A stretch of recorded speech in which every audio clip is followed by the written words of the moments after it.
saya belum pernah ya selama 6 bulan ini, masuk ke 7 bulan ini.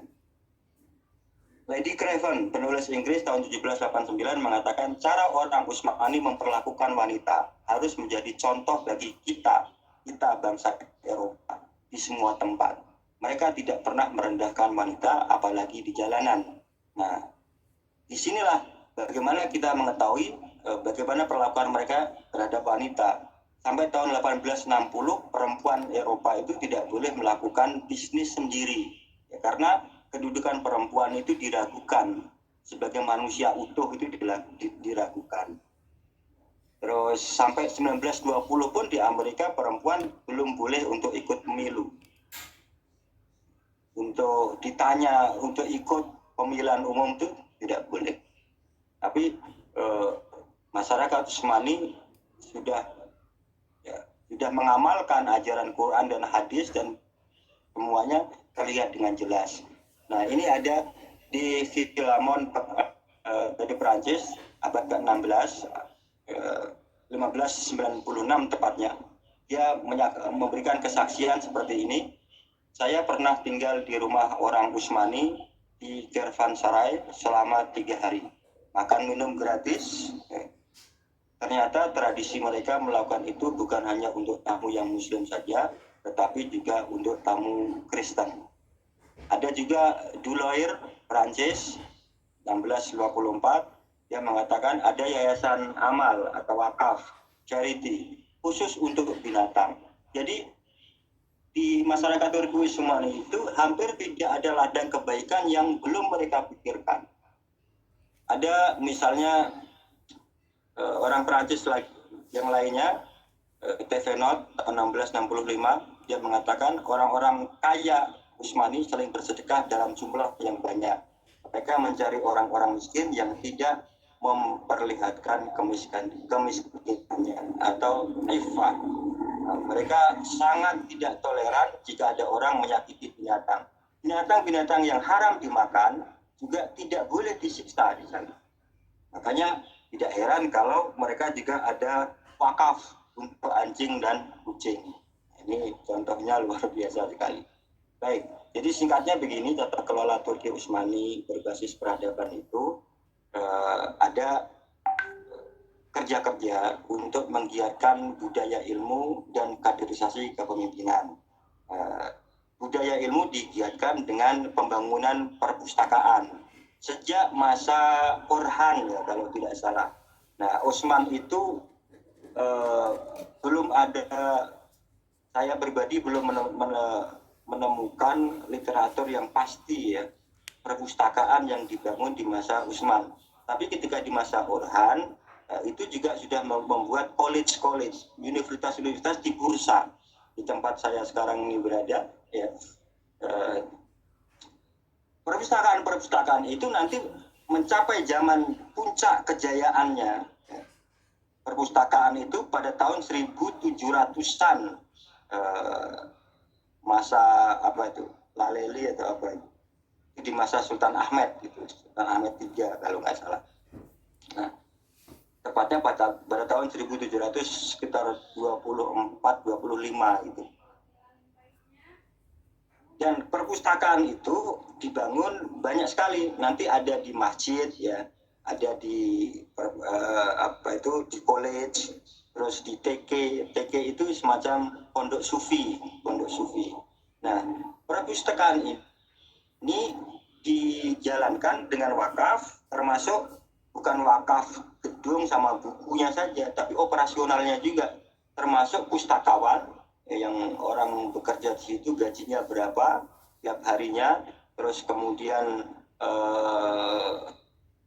ada 2-3 orang, ya, buku-bukunya dan seterusnya.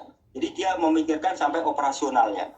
Kaderisasi kepemimpinan sultan-sultan itu bukan asal kamu anak raja, anak sultan pasti kamu mau bodoh, mau pinter, mau baik, mau tidak, pasti kamu jadi pemimpin. Tidak, tapi disiapkan.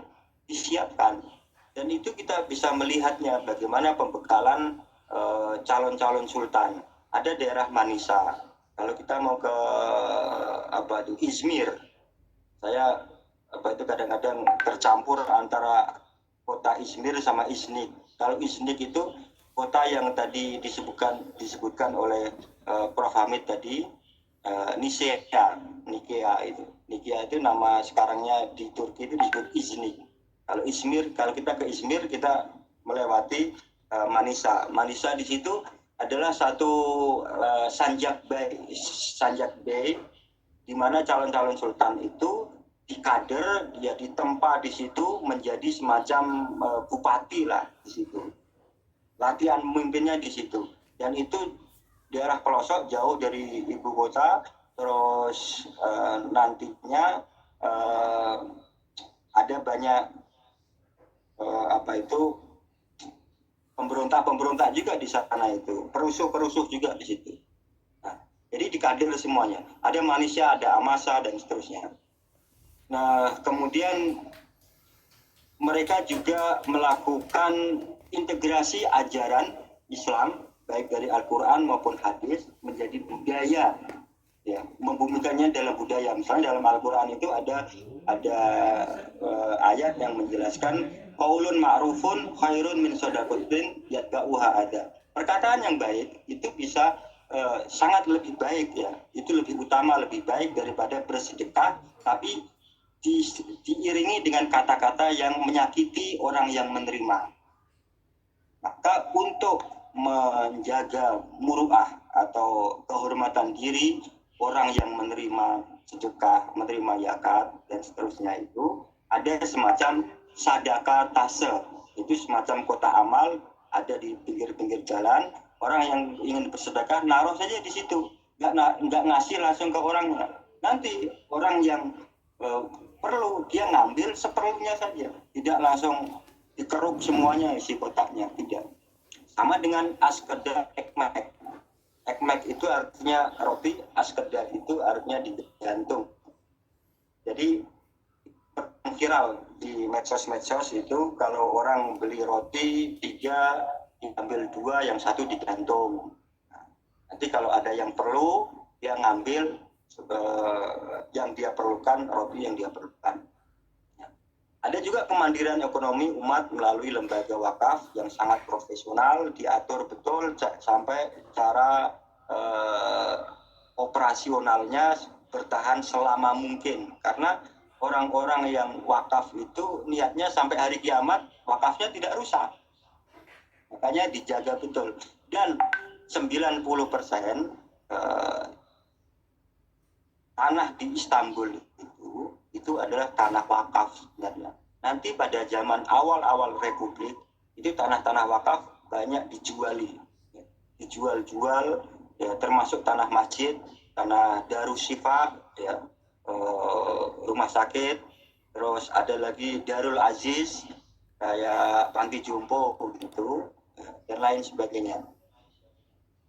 Membuat undang-undang berbasis kemaslahatan dan mengatur semua sendi kehidupan. Nanti termasuk bagaimana undang-undang untuk itu rumah makan, untuk hewan. Jadi dipikirkan semuanya undang-undangnya. Terus menjadikan keadilan sebagai syiar tertinggi pemerintahannya. Nah, ini menandakan bahwasanya Turki Utsmani adalah sebuah daulah yang dipimpin oleh sultan-sultan yang mengetahui rahasia peradaban dan kunci kejayaan. Ini kita bisa melihat lagi selanjutnya. Nah, ini kalau kita masuk ke Topkapi Saraya, istana Topkapi, kita langsung dihadapkan dengan yang namanya Adalet Kulesi atau Menara Keadilan. Nah, karena ini syiar daulah Utsmaniyah itu menegakkan keadilan.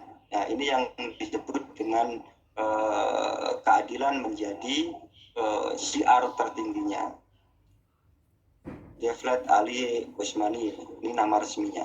Nah, jadi di situ sebenarnya daulah Utsmaniyah itu bukan satu ras saja. Penduduknya multi ras yang masing-masing perilakunya, budayanya, bahasanya itu sangat berbeda sekali. Dan bagaimana pemerintahan waktu itu memainkan perannya. Ini yang sangat menarik sekali.